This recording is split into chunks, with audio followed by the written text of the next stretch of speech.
In the summer of 1960, a young English woman with no formal scientific training, armed only with a pair of binoculars, a notebook, and an unbreakable patience, stepped onto the shores of Lake Tanganyika in what is now Tanzania. She was there to do something no one had ever done before, to live among wild chimpanzees and to see them not as animals, but as individuals.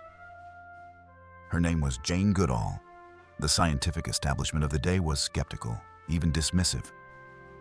But through her quiet, patient, and revolutionary methods of observation, she would change our understanding of the animal kingdom and of ourselves forever.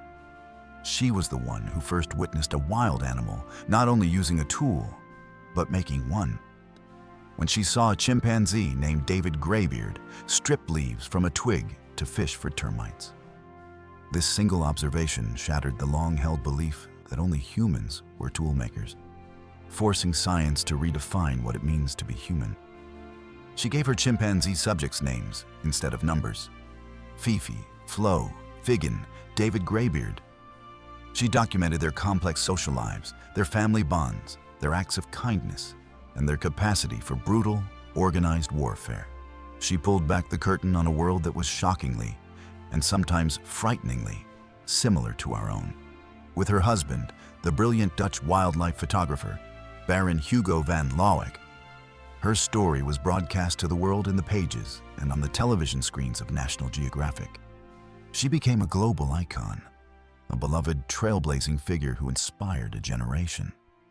But in 1967, this woman who had dedicated her life to observing the family lives of chimpanzees embarked on her own, most personal and controversial experiment. She decided to raise her own child, a human baby boy, in the heart of the wild Gombe jungle. For the first years of his life, his playmates weren't other children. They were wild chimpanzees. He grew up in a cage in the middle of the African jungle, not for punishment, but for his own protection from the very animals his mother loved. What is the surreal and almost completely unknown story of Jane Goodall's only son?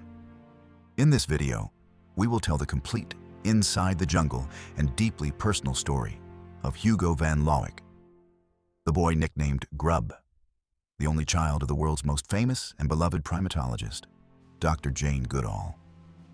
His childhood was a one-of-a-kind experiment in coexistence, a life lived on the front lines of one of the greatest scientific adventures of all time.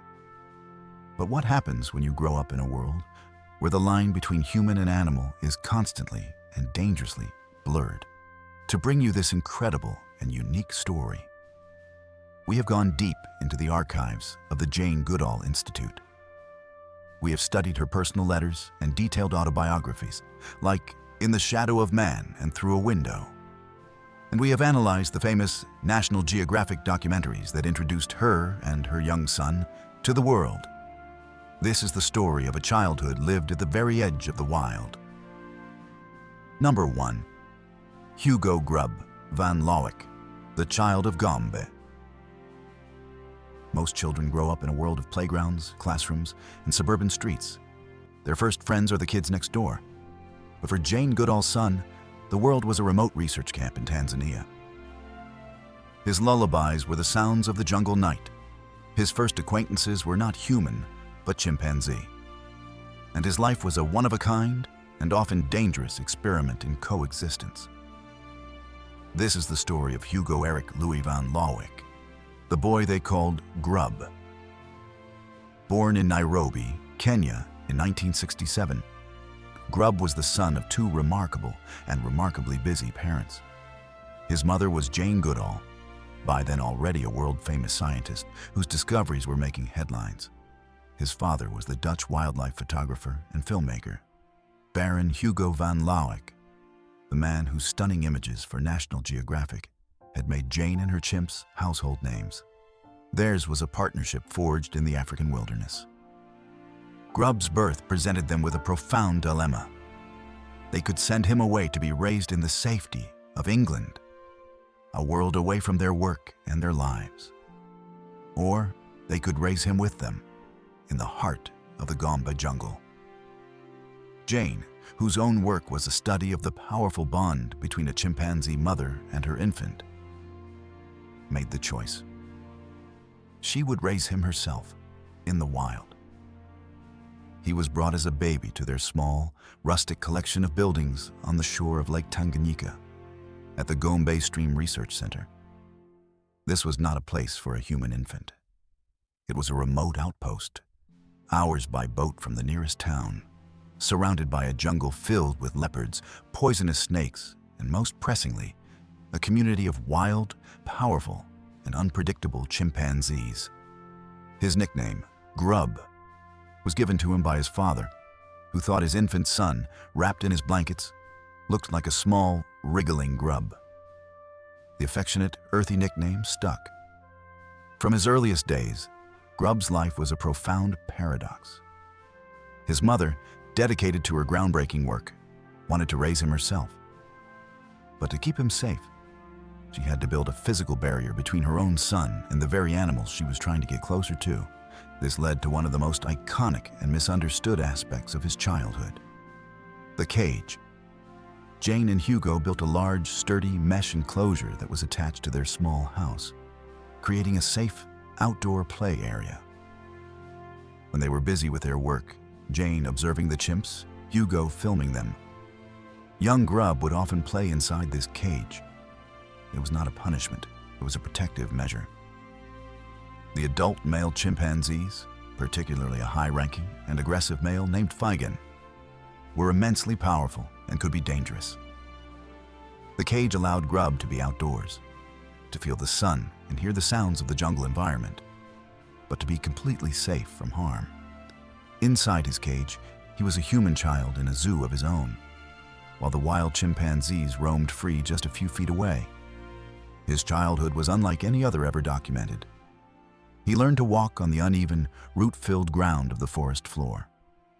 The sounds of the jungle, the pant hoots of the chimps, the calls of exotic birds, the buzzing of insects were his daily reality. He had interactions, both frightening and fascinating, with the Gombe chimpanzees. He learned their names as if they were neighbors. The old matriarch Flo, her daughter Fifi, her troubled son Flint, and the intimidating alpha male, Figan. He experienced the wild in a way few humans ever will. He was once charged by an adult male chimp, a terrifying experience for a small child. Another time, a young chimp reached through the mesh of his cage and stole one of his toys, leading to a strange, interspecies tug-of-war. Jane Goodall, ever the scientist, chronicled this extraordinary upbringing in her books and in the National Geographic documentaries that made them famous. The world was fascinated by this little blonde boy growing up in the wild, a real-life Tarzan. But this unique childhood also came with immense challenges. He had very few human playmates. His life was one of profound isolation from the world of his own species. As he grew older, the idyll of Gombe, if it ever was one, began to shatter. His parents' marriage, a partnership forged in the shared passion for the wilderness, began to fall apart under the strain of their demanding and increasingly separate careers. They divorced in 1974. Grub's life was then split between his mother's world in Gombe and his father's new life in the Serengeti, where he was studying wild dogs.